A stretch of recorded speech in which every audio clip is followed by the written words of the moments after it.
This is the Screech and Roll podcast.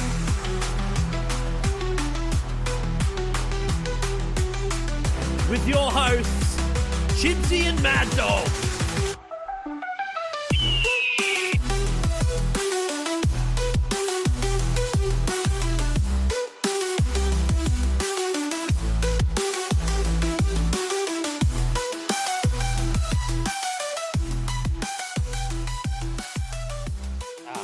If only the intro went for another minute longer. Okay? Mad Dog, Screech and Roll. We're here. Yeah. God, get pumped when I hear that bloody intro music. Love it. Yeah, that's right. That's that Hawk Screech. Yeah. Make sure you're following Screech and Roll on Instagram, TikTok, YouTube, Facebook, and Threads. Threads, where everyone is hanging out these days, apparently. We got a guest today, Doggy. We do. I'm very excited about this. That's right. I'm not going to muck around too much here. We have a great basketball mind and ex-Hawk, Talor Goodall. Tay, thanks for joining us. Boys, when they go through the annals of history, they're going to be looking at three things. One, the discovery of fire. Two, the invention of the submarine, and three, the Screech and Roll podcast. Let's go, Hawks. Let's go.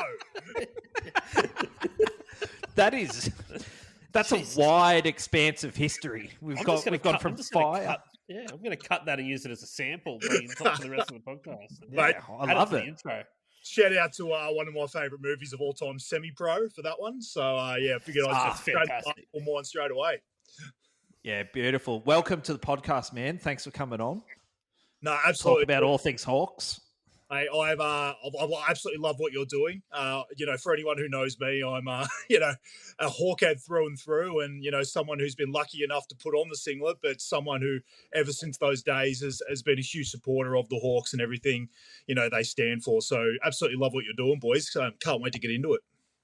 Thanks, Good on you, mate. Thank you. Before we do get into it, just give us a quick rundown on how that, being a Hawks fan, just coming through local basketball, doing that sort of thing, and then ending up at a point where you are in a Hawks jersey. In a quick recap, how does that even happen, and how did it feel putting on a Hawks jersey? Mate, it was a dream come true, to be honest. And, sort of to go back to, I guess, the grassroots of Talor Goodall. But basically, we came over, my brother and I, you guys know him very well, and my family over from New Zealand, born in Christchurch. And one of the first things my dad did was take me to a Hawks game at the Snakepit and put me in one of those boxes at the Snakepit where it felt like you were going to fall through the floorboards. Still there. Anyone shooting a free throw was basically going to get a beer poured on their heads if they were on a away team. So, honestly, some great days. And then, obviously, myself, I grew up playing a lot of basketball, in a lot of the Illawarra teams growing up from under 12s to under 18s. And I just kind of lived and breathed basketball most of my sort of junior life, I guess. And then, luckily enough, as I got to just past under 18s, I was sort of asked by Eric Cooks to be the development player for the Hawks of the 07-08 season. And honestly, mate, like I said, it was an absolute dream come true, and even got a trip to Singapore later in the season. We lost by about 30 that night, so it wasn't great. But in the end, it was just amazing to be in that team environment and get, NBL experience, whether it was just through training or some of the, the games that I stepped on for. It was just a huge moment for me in my life, and something that I'll always cherish. They can't take that away from you, mate. You've been there. That's it, mate. It might not have been a lot of minutes, but it was more minutes than none, so I'll take it. More minutes than most. and scored a couple of buckets, mate. I still hold this dear to my heart, that I hold the NBL record for free throw percentage. I was 100% from the line in my career. I will not tell you, and I will never let anyone know how many it was. Let's just assume it was like 300 or 300. That's pub trivia right there. That's it, mate. So you're probably we're going to get into a bit of this. Actually, let's just get bloody into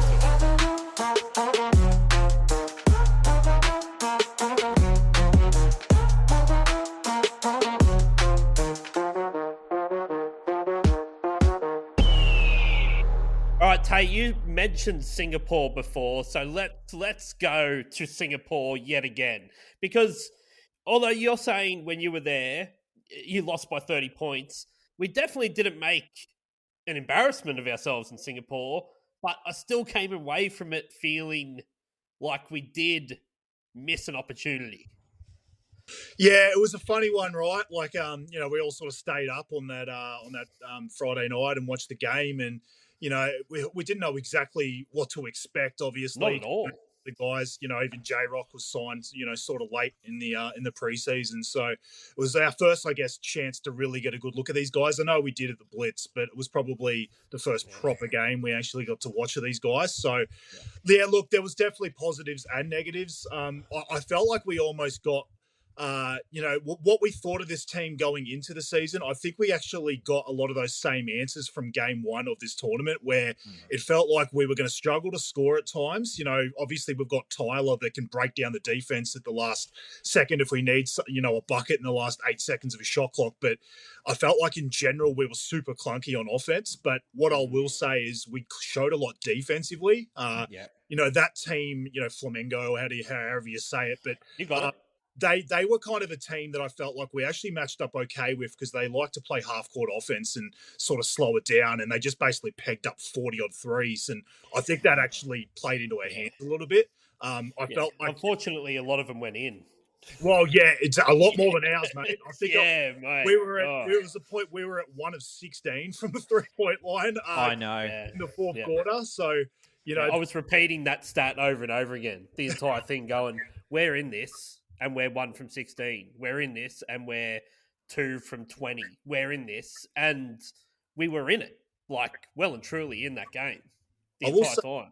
The fact that we were 1 of 16 from the three-point line and still in the game, actually leading the game, it's actually a very positive sign as to what we can expect in the NBL season. Yes, there's going to be lulls offensively, but I think our defense, Wani, I still believe is the best on-ball defender in the league, and we'll obviously get to that in some of the previews and the preview for the Tassie game. But I think the fact that we can basically use him and put him on the best guard of the other team makes a huge difference, because you don't have to then put a Hickey or a Tyler on them. You can basically use Wani there, and so I just think defensively, obviously, we've got a bigger presence inside this year in JaVale McGee.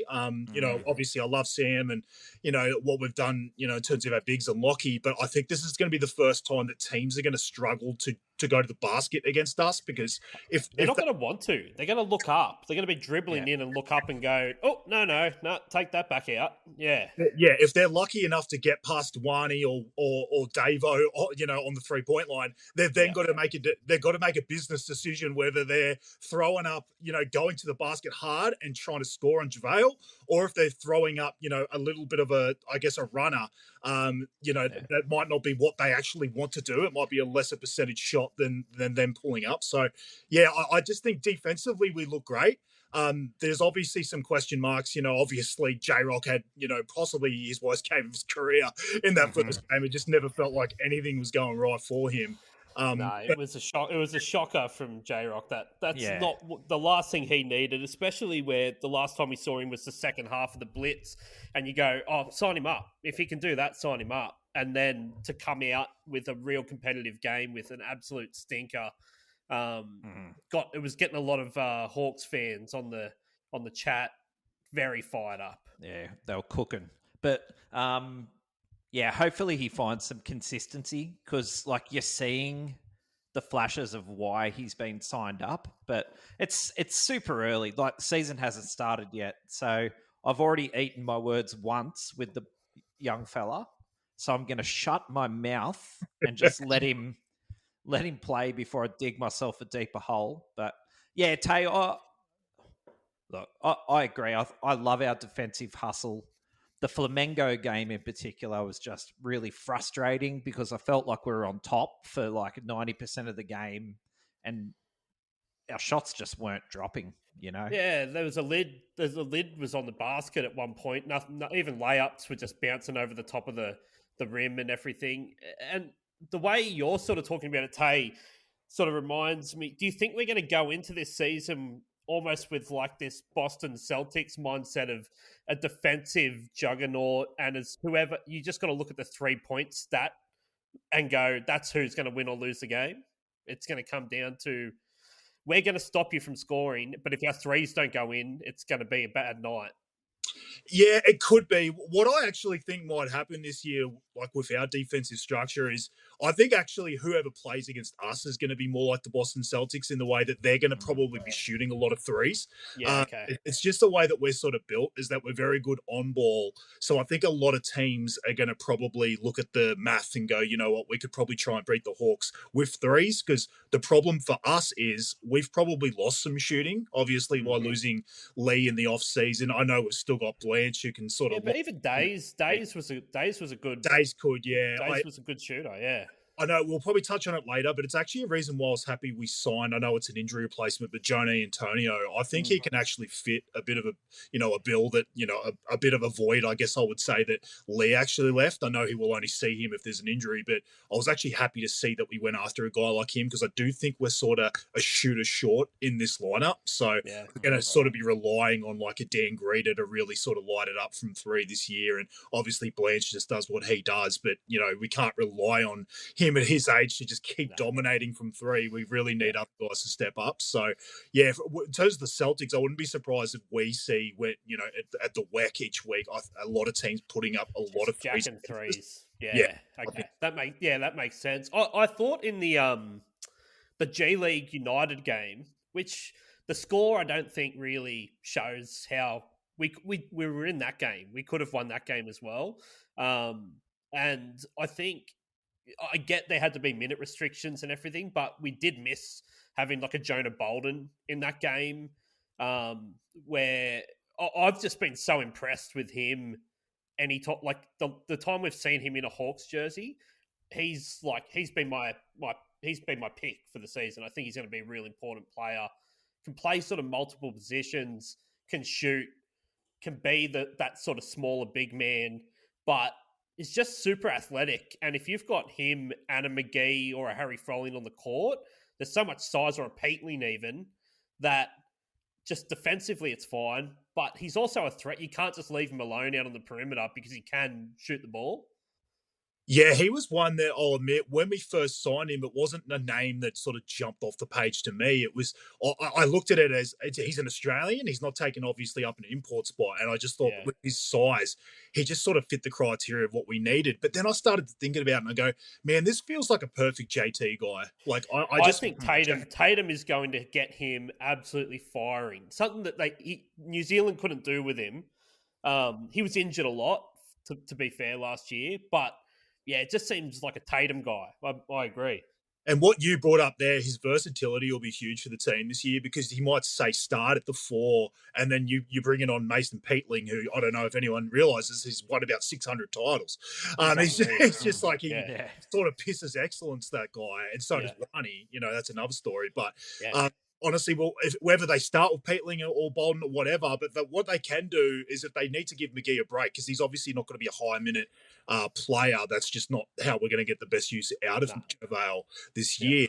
They can obviously move Bolden to the 5 and then put Peatling in at the 4, and then that gives a lot of versatility to the lineup. So, yeah, I honestly think he is going to be a perfect JT guy, where, JT just has this sort of expectation on his players and what they're going to do out there. And I just think he's going to be the kind of guy that you see a huge uptick on what you saw of him at the Breakers, just because of Tatum and his leadership. Yeah, 100%. What about Bales? You like Bales? He looked sprightly, didn't he?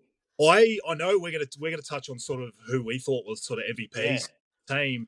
And obviously, there's going to be an obvious name we brought up. So I thought I would sort of touch on someone that wasn't as obvious in terms of stats. But Bales was my guy. I came out of the 3 games going, man, we got an absolute steal right before the season here in Bales. And I think my first thought was that J-Rock was going to be the guy sort of running the backup unit, and he would be sort of the point guard, sort of taking over from, say, Davo. But I think what's going to happen is, I think Bales is going to play that sort of anywhere between 10 to 20 minute role, and J-Rock probably going to be the 2 coming off the bench. He's probably going to be more taking over Harvey in the bench unit. So I just think they saw enough out of Bales straight away, and they trust him to run that. So they chucked him straight into the starting 5 for the second game. Yeah, it's like, all right, you go. Yeah. It wasn't stats like if you have a look at his stats, he's scoring like 6 points, and it's not a box score player. It's an energy. He's like what Davo was for us.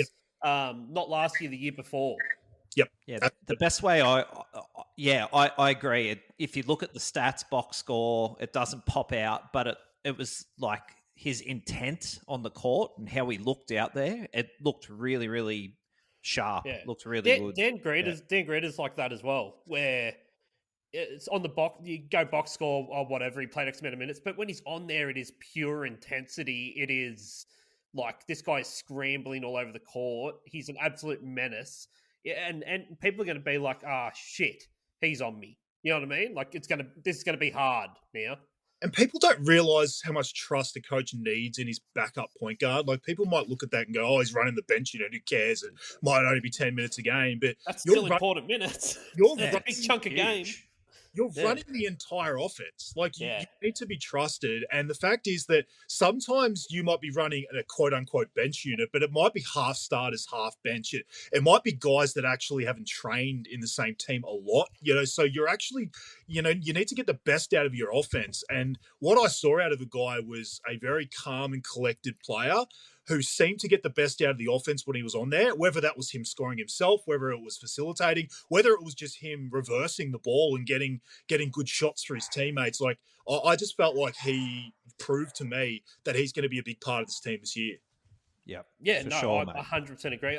And the third game was a bit of, whatever. I know that the Japanese team had a bunch of their big star players. They didn't even play them. It was kind of like playing their B team, so whatever. But it was good seeing Bales again on there, just seeing that. Harry Froling getting huge minutes and just being like, can you play this much basketball? And he has some pretty silky shots on him for a big fella. Like, he had a couple of, like turnaround jumpers and stuff, and he was sort of showing a lot of his bag there. Mm-hmm. But also just a big fan to see Johnny Narkle on the court. Yeah, absolutely. Because I'm excited about Narkle. I think I know he's a development player and he might not play heaps, but he just seems like a bit of a X factor dude that maybe not a lot of people are going to have. They wouldn't have crunched tape on Narkle. I was talking about someone about this the other day. The development system in the NBL is so much better than back when I was playing. Like, the guys that are stepping in as development players are so much more NBL ready than ever before. Like, I basically was shitting myself, like, if I was out there, because I didn't really have like an amazing, like, an NBL 1 to sort of play in. It was like, I basically choose between playing ABA, like, even going to New Zealand wasn't really a huge thing even back then. And I just didn't have the experience when I had stepped on the floor outside of just the training. Whereas, Johnny Narkle's playing in this like amazing league in the NBL 1 with guys that are actually in the NBL, and he's going out there and dominating. So he comes into this league with absolutely no concerns or worries about his own game. So it was really, really great to see him get some minutes. Obviously, you brought up, Harry Froling. Like, we're all rooting for him after, sort of the last couple of years he's had. And obviously, like, we all know injuries happen. These guys are going to be called on at some stage, and we're going to need the trust in them to do this. So, it was great. Even so, Luka Yates even got some minutes. He was on the floor. He was getting a lot of minutes, and even in crunch time, they were putting him in some of the games that were on the line. Like, they were giving him minutes, and they obviously believe in him a lot. But the Harry Froling thing, he is such a big guy that there are going to be some matchups that suit Harry more than anyone else. 100%. Like, I also love that he gets lippy out there. Yeah, he sure does. Yeah. Yeah. I think overall there was heaps to take out of it. The biggest thing I took out of it was we really missed Davo. Oh, mate. Yeah. And that's why you got to take this with a grain of salt, right? Like, you went over there. Davo is going to be our best. I just talked about, Bales and how well he ran the offense. Davo runs the offense for us perfectly. And I've always said this too, that, this is why I love Trakel, and I don't mean to give myself the biggest pat on the back, but I'll do it anyway. When we announced Trakel last year, and it was super early in the preseason, I was over the moon, and I had a lot of people like that sort of know that I've got I love my basketball and my Hawks and stuff. They were kind of questioned it because he didn't have an amazing season the season before for Adelaide. He did have some very good games against us. Like he had a triple double on New Year's Eve. He had another game where I think he dropped 30. But it wasn't his point scoring. It was just his ability to just sort of command the respect of the other team Mm-hmm. more. And like I said, anyone who has a triple double, it's super hard to do in a 40-minute game in the NBL. He just seemed to be able to, control his team, especially that Adelaide team all over the shop. The fact that he was able to sort of corral them together and get out what he did was amazing. And I always felt like he needed a better coaching system. He wasn't getting much there at Adelaide. And JT went after him. He got him after like 2 weeks of free agency. And I was like, this guy is perfect for this system. And I will bring it back to what I was initially saying with Tyler. I really believe we need that sort of more ball dominant point guard, because the problem is, yes, you might see more stats out of Tyler when he's got the ball more, but you'll see his field goal percentage go down. Like some of those old school Hawks teams where Tyler was scoring 25 a game, it was coming on like 37% shooting, and it wasn't we where won 4 games. It's not where we get the best out of Tyler. We want Tyler off the ball, and we want him, getting set up in positions where he's already on the front foot and he can sort of break down the defense where there's 10 or 8 seconds left on the shot clock. I want him with the ball the entire time. So Davo makes an enormous difference in that sense, that if he breaks down his man, then kicks it out to Tyler, he's either shooting a 3 or he's got his man on his back and he's shooting that runner that we all know. 100%. And he must shoot that thing at like 90%. I swear, like it's wild. I reckon he spends 8 hours every day practicing that because it hardly misses. The only times I found it missed was when, what I was saying, he was doing too much with the ball, and I think he was tiring himself out, and then all of a sudden runners were going short or to the side. It's when he actually can play off ball and he's got a trusted point guard next to him that we actually see the best out of him, because he doesn't have to hold it for 10 or 12 seconds of the shot clock. He gets it, then all of a sudden he's vibrant, he's getting past his man, then he's got the spring in his step to do that lovely runner that we all know and love. Oh, it's beautiful. The only other thing I took out of this entire tournament was, for the love of God, Hawks, go practice free throws. Yeah. Don't want to go back to that. Don't do like I remember last season wasn't as bad, but the season before we left 14 points a game like on the table from just missed free throws, and I can't. It does my head in.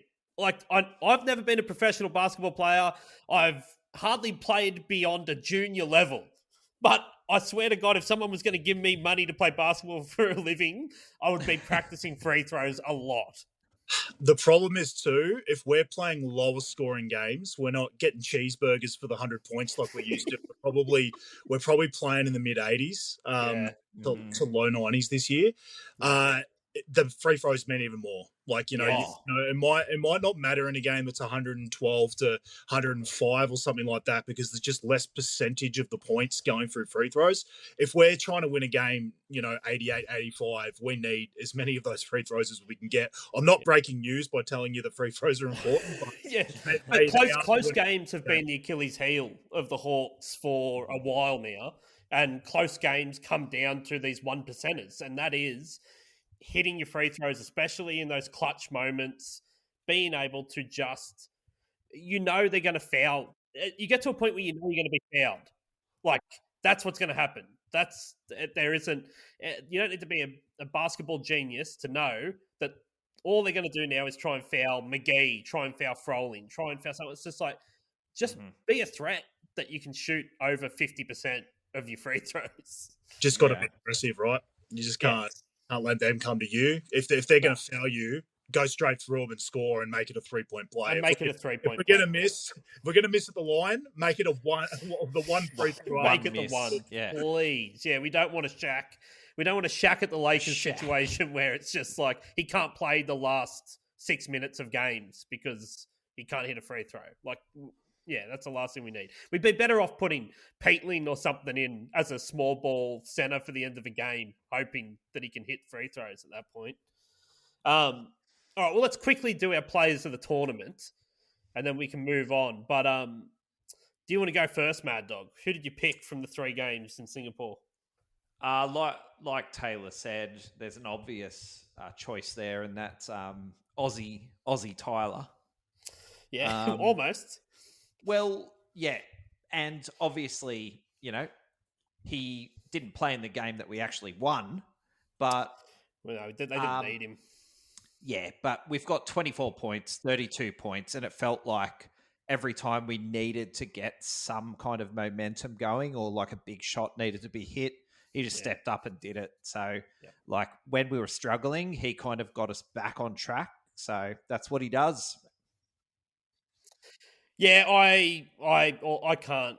I can't argue with that either. I would say it's got to be Harvey. He kept us in those games. He did what he always does. It's to the point where it's not surprising when he does these sort of things now. You think about, hitting that buzzer beater 3 in the finals against Melbourne and just the confidence to be able to do that. He's not scared of those moments. Give me the ball, I'll make the shot, and he lives for it. We lost both those games on free throws. It's I don't know what else to say. It wasn't really Tyler Harvey's fault. He was amazing that entire time, and I can't wait for this regular season to start and just see him do it again. Yeah, he's a disrespected player who should be in an MVP conversation every year. Those 2 games were proof of kind of what I just mentioned, that yes, he was amazing and he kept us in the game, but that's also the problem. Obviously, we're missing Davo, and that's kind of what we're talking about. But the fact I don't think you want to rely on 32 points from Tyler Harvey. We kind of the way JT sort of works the system is that we want a lot of guys chipping in, and that was a funny game that G League one where I kind of get the feeling that we're going to struggle a little bit against fast-paced teams like that. Like, it was better against Flamingo because they were basically breaking it down in the half court and shooting a lot of threes, and we were able to sort of use our great ball defenders to try and stop that, and then we're just kind of happy with them shooting threes. The G League got out and ran on us, and the game was faster paced. You saw it 100-94 or whatever it was. Like, those are the teams I'm a little bit more concerned with, the Hawks, because in like the fast break, it's harder to use your ball dominant defenders like Illawarra and that when the other teams are running. It's actually a lot easier. We also need to be way better with turnovers. Like, if you're a team that can't score really well and you need to basically stop the other team and keep them in the 80s, you then can't be turning the ball over because you need your defense set on the other end and you need to turn it into a half-court game. But bad against J League in that game, that's the difference. Like, we have to basically be the lead leaguer in least turnovers basically this year. I reckon JT would have been drilling them on that, like, in between those games. 100%. Yeah, the coaches would not have been happy. Who's your pick, Tay, for the tournament? I sort of touched on it. Obviously, Tyler just sort of held us together there. I also mentioned like Bales. I thought Biwali Bales was great. I just felt like off the bench he sort of ran that second unit perfectly. We were more than happy to give him extra minutes because of it. It's funny because JaVale McGee has been given I guess not a lot of credit from those games, but he did what I kind of expected. I think he'd even admit he may be out of shape a little bit. Like, maybe he needs those runs and he needs to sort of stay on the floor a little bit longer. He's been really sick as well. Like, he didn't travel out because he was so sick. And that's his preseason. Are we really going to nitpick 2 double-doubles in games? Exactly. It's like the guy, if that's the worst we see out of him and that's what he looked like, unfit and coming off, obviously an illness, then I'm stoked, because if we're going to get better than that, I'm actually quite excited. I'm very excited. Obviously, the Tyler and, Bales was sort of my main 2. Good call. Right, well, let's do this. We're just happy that Chris Goulding didn't hurt himself flopping in front of us. All right, let's quickly just touch on this because it is the big news in the NBL at the moment. And I'm going to put this under the Chris Goulding flop award because this guy's flopped himself all the way out of the league, and that is Montrezl Harrell, who will not be playing in the NBL this season, even though every time I open the NBL app, his face is still looking at me. every time I open Supercoach, his face is still looking at me. Yep. What were the NBL thinking of putting this dude's face on everything when he didn't? He's not cleared to play. He doesn't have clearance from his Chinese team, and then he's like, "Well, I went and played in Puerto Rico, but they're outside of FIBA, so." The Puerto Rican league it's like the pirate league. It's like anyone just go there and play. Pirates. Yeah. And so he's like, I played there, and I get like he's smoking weed in China. Okay, like Chinese weed. Who knows how that? Good commie weed. I don't know, but it's government control. Yeah. The Yao Ming. The Yao Ming weed. That's right. Yeah. Big and with bad knees. It's.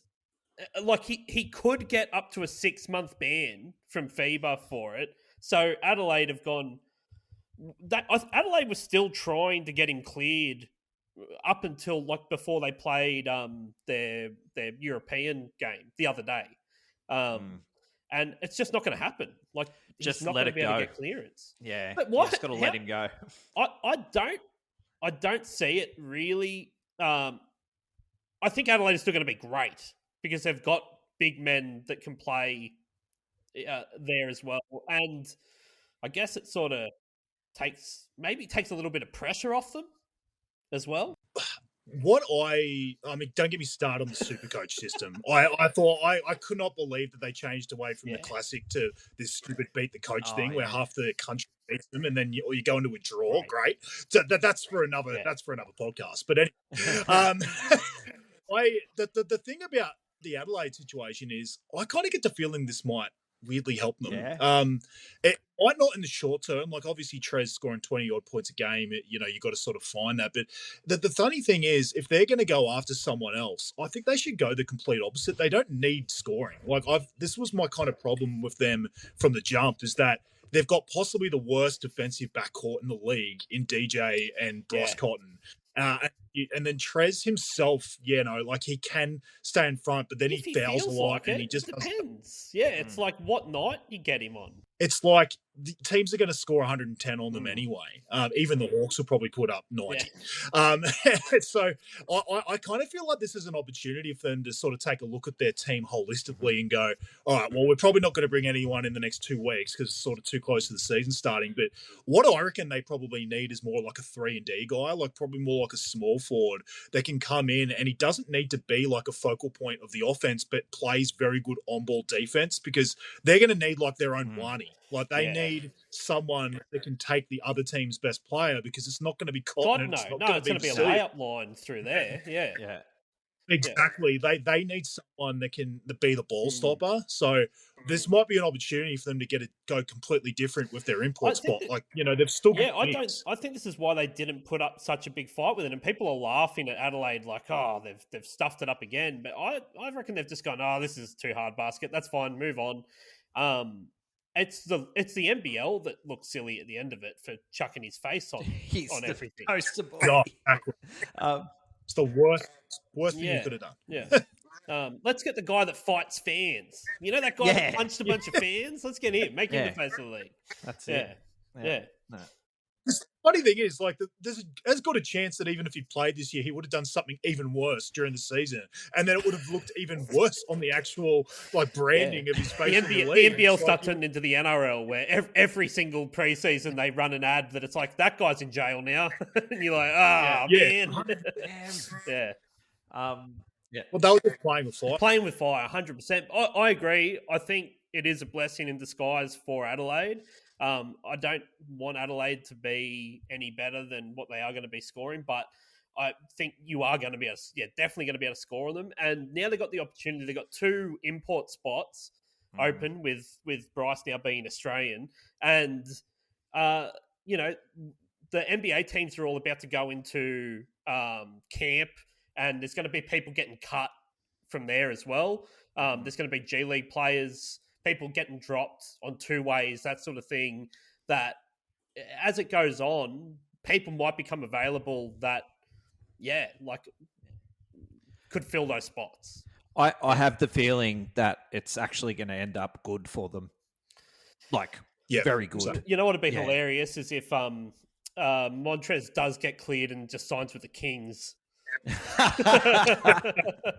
All of a sudden, it's like, it turns out we could get him cleared, only if he lives in New South Wales. Yeah, That's right. That'd be the most It'd be Kings thing of all time. such Like a we just filthy Kings so thing so to do. King-like. As the Screech and Roll podcast says, That so is King-like. very Yeah, King-like. 100%. Very. They'll even buy him his own bong. Yeah.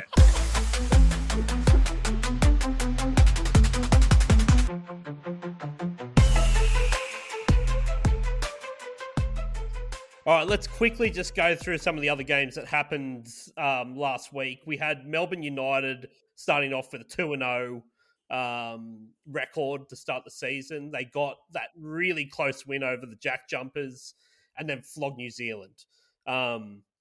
You had Brisbane get a win in New Zealand.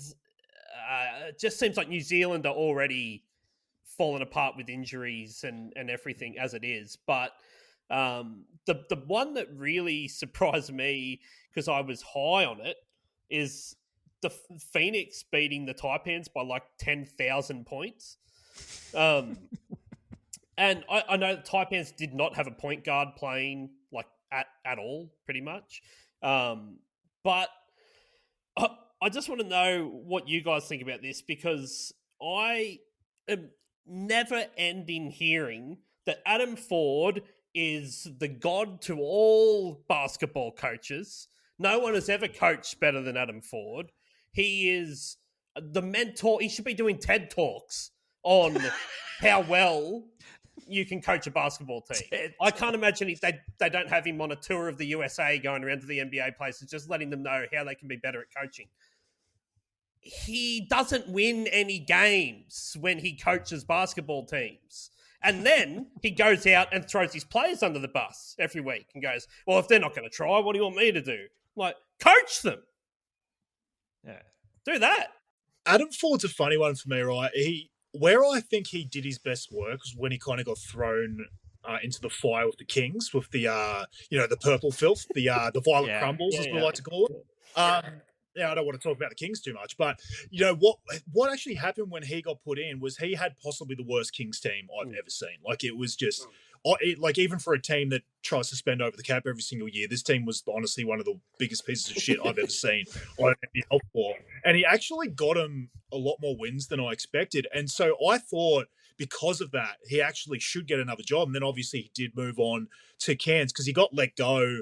I don't think that was Gorge. Someone else came in. I can't remember who it wasn't when Gazy took over, was it? Yeah, I think he was after right. Gaze. But anyway, off the top of my head, but they basically punted him for someone else coming in. And I thought that was unfair, because I thought what he did with a really, really bad roster was amazing.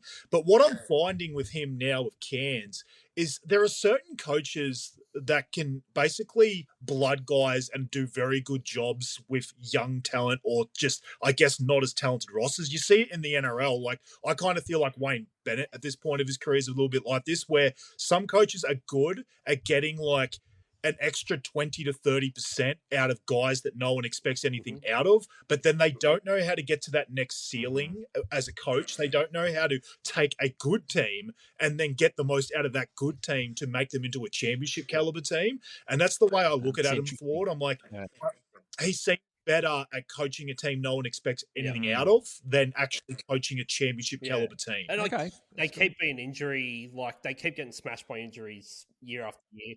That's it, but every team does. Like, there's no team goes through 100% healthy every season. It's more the, like, every time if something pulls up, it's him just pissed off at his players. And it's just like, at some point, he's got it's under 50% win rate over multiple years of an NBL team. It's like, after a while, it's like you got to look at yourself, right? It's like you can't make excuses for 7-8 years in a row. It's like, okay, I didn't have a great team here. I had an injury there. I bloody tried to fight a bloody player in the locker room here. So in the end, you actually have to start taking a bit of man in the mirror stuff, and take a bit of accountability. Yeah, for sure. We'll see. The Jack Jumpers got a good win over in Perth. That was a good game. That was close, like 75-72. And yeah, I'm actually glad we're going to get the Jack Jumpers first, because I think it's going to be a very good, a good test for the Hawks to see where the Hawks are going to come into it. Let's get into that game. All right, so we're going to, Saturday night, the banner's going to drop in the Sandpit, and we are going to see the Hawks play the Tasmanian Jack Jumpers.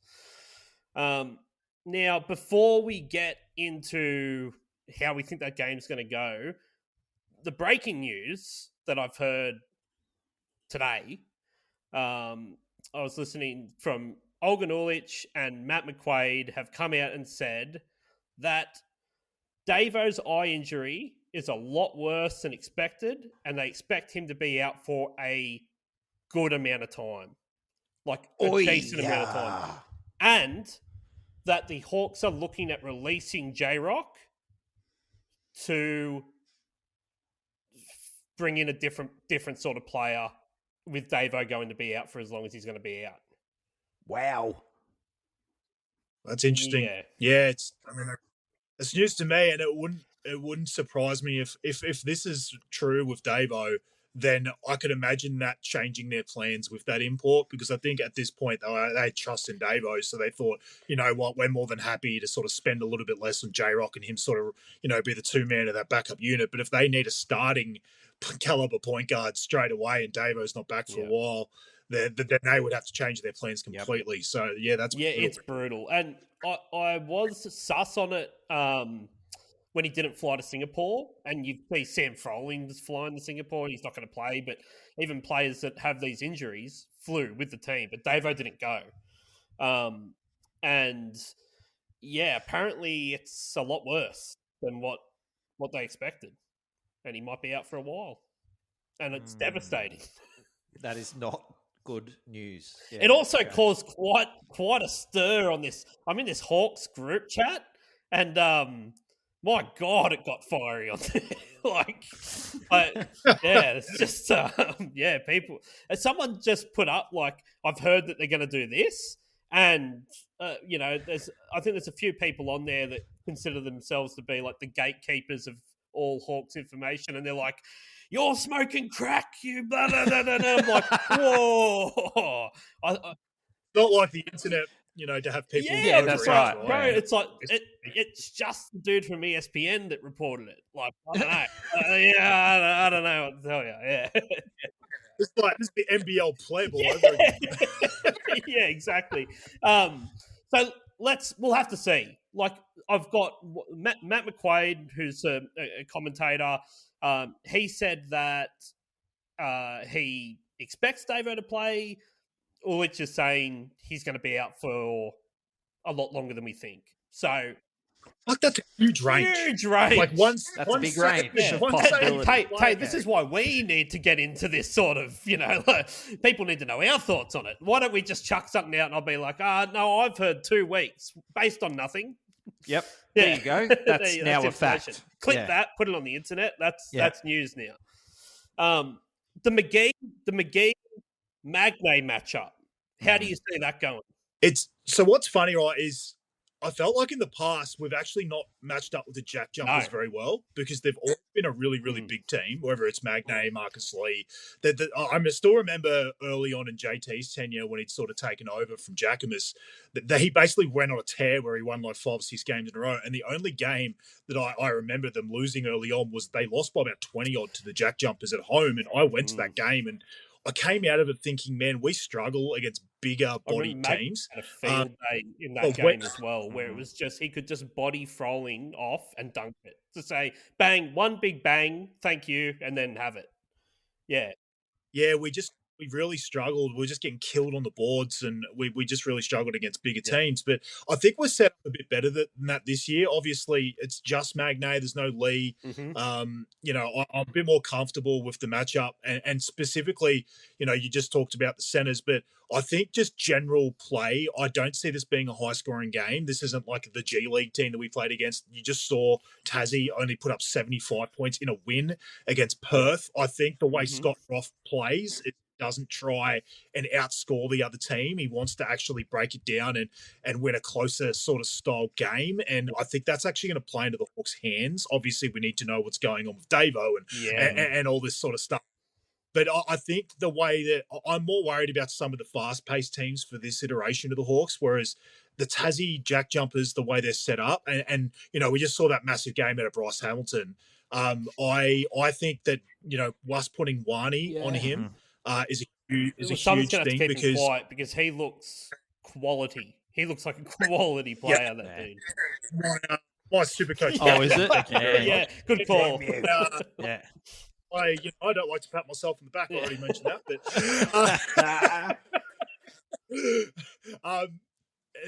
so I don't feel like Perth had the guy to stop him. They didn't really have the ball stopper that we have in Wani. So I do feel like we're set up better than they were to stop him. I'm not saying, Wani's going to be able to completely lock him down, but there is obviously a better chance that we can stop him and make the other guys play. I also am interested to see the Jack Jumpers this year in general. I feel like Sean McDonald was a huge injury in the preseason. They were setting up everything to run around him. You even saw last year, I can't remember the record that they were on, but it was horrendous when he stepped on the floor for the first time and they completely turned it around and made a late season run with him on the floor. So without him, it also makes me feel a little bit more comfortable against this Jack Jumpers team. So I do see it being a very tight, lower scoring affair. Free throws might come and into I feel like it's been huge. Yeah, we obviously know that. Firsthand. So who do you think starts in the other guard position if Davo's out? Yeah, start Bales? It's an interesting one. Probably. Honestly, the way this team's set up, they probably would need to because the way I assume that like Bales, I know he hasn't been there long, but they would need someone that sort of knows the offense and in that point guard position. So I guess they would. I guess to a lesser extent they could possibly just move Tyler into the one, but I personally don't like that, and I feel like JT I don't think they want to go into. I don't think they want to go into round one like that. Mm-hmm. No, I don't think so because you would rather. The thing is, you would rather keep everyone else the same. Like if you're gonna have an injury to your point guard, you don't want to move around the entire rest of your team. You want to basically go, all right, well, let's have everyone else in the starting five play their exact positions that we're going to have when we have our point guard, and then it doesn't throw off the entire and offense. you might see the rotations change slightly as well. You might see, with Magday being that bigger body in there as well, like they might throw a Harry Froling in there to kind of just bounce off him a little bit and make him wear him down a little bit as well. I think the more tired he gets, the more fun McGee's going to have as well. So, the rotations will be a thing. Jonah Bolden, hopefully he's all good to go as well. I guess like the confidence that Tatum has in J-Rock as well. Maybe he has more confidence in him than we realise, obviously, coaching in Indonesia. So I guess if Davo was out, they may just roll with him at the one, keep Tyler at two. So I guess, honestly, that would probably be my lean, honestly, the more I think about it, because I think they probably wouldn't want to put too much on, Bales, given there's only been there for 2 or 3 weeks. Okay, but what if J-Rock, this is his first game in Wollongong, banners dropped, J-Rock, starting position, has an absolute stinker again. Yeah, then I think that's when you would see him turn to Bales, because I think that he has the trust in him. So I don't think he wants Bales to have to go. He's the younger player. I don't think they want him under the lights game one. Bales seems like such a confident player. I think he would soak up that sort of pressure. Where J-Rock, love it. J-Rock seems to, if he loses the ball once, he misses a shot, he does this. The next time he touches the ball, he seems so hesitant to... The second he's caught the ball, his head's on a swivel looking to get rid of the ball instead of looking to score.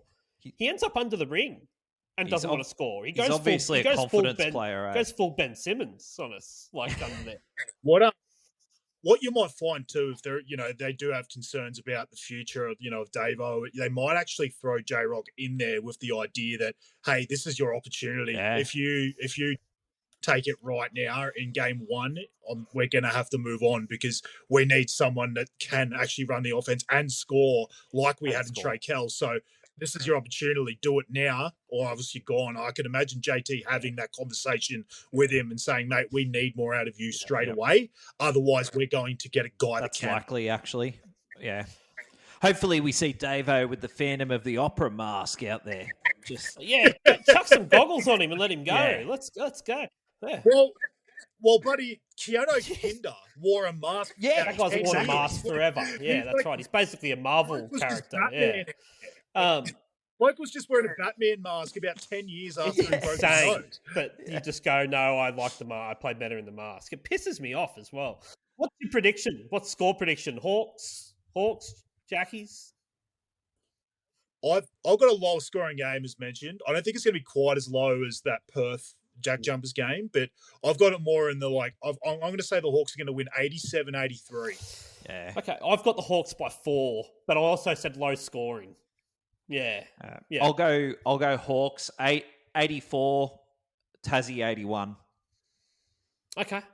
Yeah, that's Yep, too stressful a game. It's going to be round 1. I'm already getting stressed. I'm like, All right, well, let's bring it on. I will say, if we don't have a scoring point guard, it probably means a little bit less against a team like this. We didn't sort of touch on, fully in the other games of the other teams, but like if we were coming up against like a Brisbane, I'd be more worried because I think that team's going to run and gun, and they've got basically a big 3 in their guard spot. So that would worry me a bit more, but I don't think this JJ's team has the kind of team that's going to blow anyone away. It's going to be sort of close, gritty wins if they get them. I'm glad we do have them up first, just with the fact that they're 1-1. It was real tight between Melbourne and they only just got over Perth. So if we can be there with them and get a win, then we sort of know where we stand with those other 2 threatening teams as well. The Kings at this point, I see us sweeping this season again. They don't have a center. They don't have a center. Like, we'll just throw it in and score. Like, just pop it over their little guys' heads and say, just put that in for me. Thank you. Yeah, there's no one there to stop them. JaVale. Love it. Can't bloody wait for it. But we're not up to Kings yet. Let's beat the Jack Jumpers first.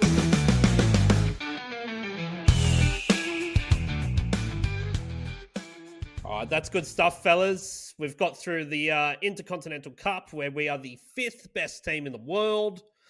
Hell yeah. Montrez is the flop. And I think, we've got our thoughts down on Saturday's game. And the game's just going to start coming thick and fast as well. Yep. It's going to heat up. Yeah, it's good. So, thanks, Doggy. Tay, thank you so much for doing the pod. Anytime you want to jump on, come jump on. It's amazing. I could talk to a wall for a full 24 hours about the Hawks. I think my wife and anyone who knows me knows that. So the fact that you guys have given me a reason to sit in front of you of other people and chat about the Hawks, because I'll do it either way. It's awesome, man. Thanks heaps. Yeah, it's been a good chat. Yeah. Thank you so much for having me on, boys. Keep putting on the good Hawks content. I love it, mate. I'll keep listening, and you're doing God's work. Thanks, Dave. All right, thanks, Doggy. Everyone else, make sure you're following us anywhere you get your podcasts, on all the social medias at Screech and Roll, and we will be back next week to talk about a glorious, glorious win and see who we're going to beat next.